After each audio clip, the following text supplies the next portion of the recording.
जय श्री कृष्णा। स्वागत करती हूँ आप सभी का अंशिता नवोदय कोचिंग के यूट्यूब चैनल पर।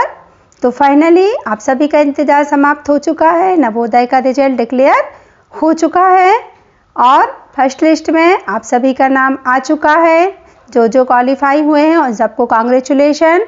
जो नहीं हुए हैं वो अभी वेटिंग लिस्ट का इंतज़ार कर सकते हैं।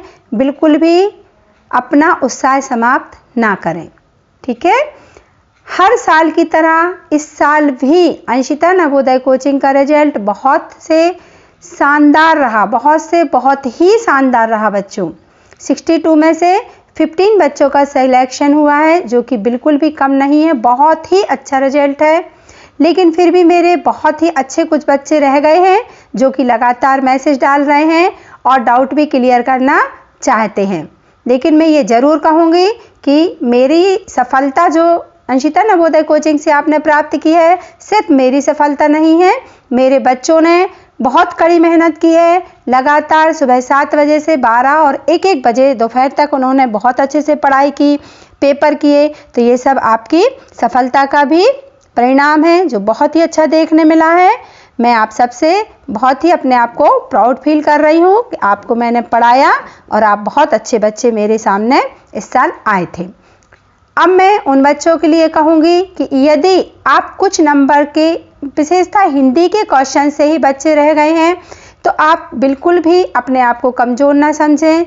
आपकी पढ़ाई की ये शुरुआत है, अभी कंपटीशन टेस्टों की ये शुरुआत हुई है बच्चों। एक एग्ज़ाम ना निकाल पाना यह नहीं होता कि आप योग्य नहीं हैं या आप भविष्य में और कोई शिक्षा परीक्षा नहीं निकाल पाएंगे। आप निराश बिल्कुल भी ना हो, क्योंकि नवोदय में जो सीट होती हैं सबको पता है बहुत ही लिमिटेड होती हैं, मात्र 80 सीट होती हैं।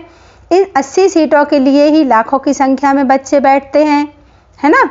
तो इस कारण से हम कभी थोड़ा बहुत पीछे रह जाते हैं, हमें बिल्कुल भी अपना उत्साह नहीं खोना है।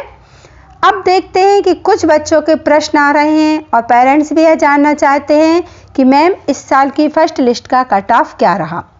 देखना चाहते हैं सब लोग कि इस साल का जो है ना वो कट ऑफ क्या रहा। तो मैं आपको बता दूं कि जो नवोदय विद्यालय है ना वो कभी भी कोई भी कट ऑफ जारी नहीं करता है।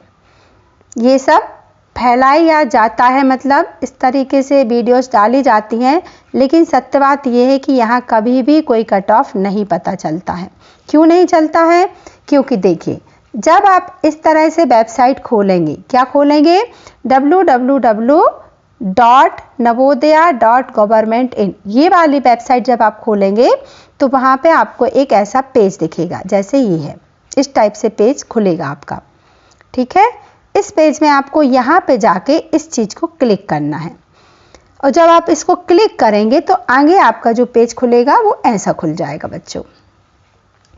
ऐसा पेज खुलेगा तो यहाँ पे लिखा है ना इंटर योर रोल नंबर, यहाँ आपको अपना रोल नंबर डाल देना है, देखिए, और यहाँ पे आपको अपनी डेट ऑफ बर्थ डाल देना है। जब आप ये चीज़ डाल देंगे और फिर यहाँ क्लिक करेंगे रिजल्ट, तो आपको ग्रीन कलर से लिखा आएगा कांग्रेचुलेशन। इसका मतलब है आपका रिजल्ट ओपन हो गया है, आप कांग्रेचुलेट कर रहे हैं वो आपको, आप फर्स्ट लिस्ट में आ चुके हैं, आप पास हो गए हैं।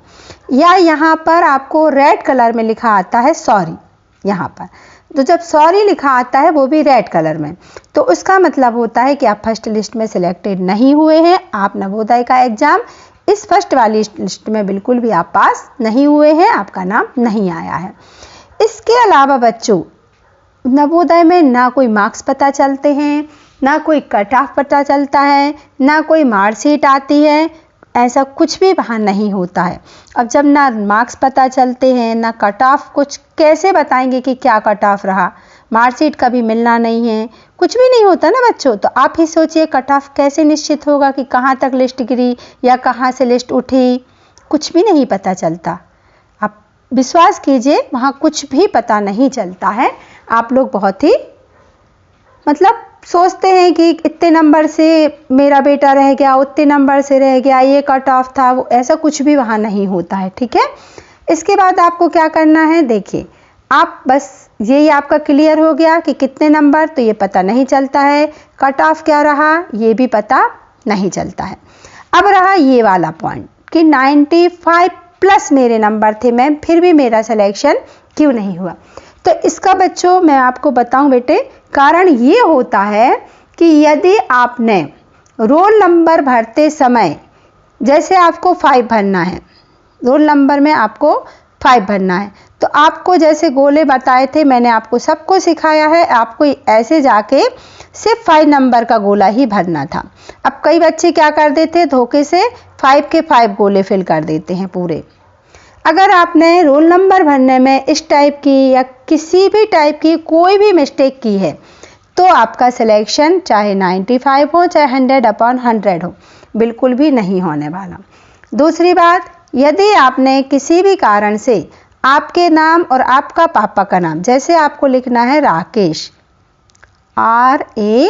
RAKESH, आपको के बनाना है कैपिटल पूरा, है ना, KE।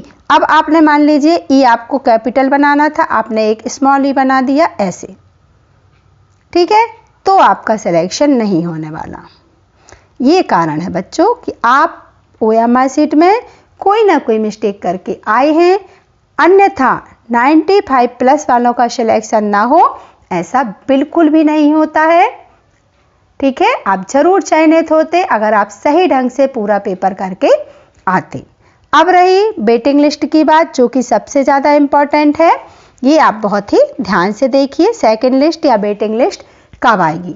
तो बच्चों होता क्या है कि अभी तो 80 के 80 बच्चे पूरे सिलेक्टेड हो गए हैं, लेकिन अभी जब वो फॉर्म भरने जाएंगे नवोदय में और फॉर्म भरेंगे, तो फॉर्म के साथ उनको बहुत सारे डॉक्यूमेंट लगाने हैं, है ना। एडमिशन प्रक्रिया है जो वो पूरे 1 अप्रैल से चलने वाली है, पूरा अप्रैल ही ये एडमिशन प्रक्रिया चलती है, जिसमें कि सभी बच्चों के डॉक्यूमेंट्स देखे जाएंगे। होता क्या है बच्चों, जब ये डॉक्यूमेंट्स बच्चे जमा करते हैं तो कई बार होता है कि उनका आधार में कोई मिस्टेक है, या उनका जाति प्रमाण पत्र सही नहीं बन रहा, या उनके शहरी क्षेत्र और ग्रामीण क्षेत्र का जो निवास प्रमाण पत्र है उसमें कोई ना कोई गड़बड़ी हो रही है। आय प्रमाण पत्र हो सकता है 30-35 हज़ार भरा था, लेकिन आय प्रमाण पत्र 1 लाख का है, तो किसी कारण से आय प्रमाण पत्र नहीं बन पा रहा है। इस तरीके की बहुत सारी जो त्रुटियां वहां पे निकलती हैं बच्चों के फॉर्म भरते समय, तब क्या होता है, उन बच्चों को नहीं लिया जाता और उन बच्चों के स्थान पे वेटिंग लिस्ट आती है। मेडिकल सर्टिफिकेट भी चाहिए पड़ता है, मेडिकल की बहुत सारी चीज़ें, चेकअप होता है ना, तो उसमें अगर आप क्वालिफाई नहीं हुए तब जाके वेटिंग लिस्ट शो होती है। तो ये वेटिंग लिस्ट कब आएगी, इसका मैं आपको बता दूं कि अप्रैल में तो नहीं आने वाली है, मई में छुट्टियां होती हैं तो मई में भी ये वेटिंग लिस्ट नहीं आती है। ये वेटिंग लिस्ट आएगी 3 महीने बाद, यानी कि जून में, तीसरे महीने में जून में वेटिंग लिस्ट आ जाती है। हर हाल में जून में भी 15 जून के बाद ही आती है अधिकांशतः, क्योंकि जून से बच्चों को बुलाया जाता है, 15 दिन रहने जाते हैं बच्चे, और कई बच्चे तो ऐसे होते हैं जो वहाँ रह ही नहीं पाते हैं। कोई मम्मी पापा के लिए रोता है, तो कोई ना कोई प्रॉब्लम उन बच्चों को आ जाती है, किसी न किसी कारण से वो हो सकता है नवोदय में ना रह पाए, तो भी फिर वेटिंग लिस्ट आती है। इन सब कारणों से वेटिंग लिस्ट आपकी आएगी, तो आप उसका इंतज़ार कीजिए और क्वालिफाई सभी बच्चों को all the best, happy journey आगे के लिए आपको, एंड कांग्रेचुलेशन। और जो नहीं हो पाए हैं उनको मैं बार बार कहूँगी कि आप वेटिंग लिस्ट का भी इंतज़ार कर सकते हैं, एंड आगे 8th में भी फिर एग्ज़ाम होता है, आप लगे रहिए, बहुत अच्छे से पढ़ाई कीजिए, आप 8th में भी इस एग्ज़ाम को दे सकते हैं। जय श्री कृष्णा, गुड लक।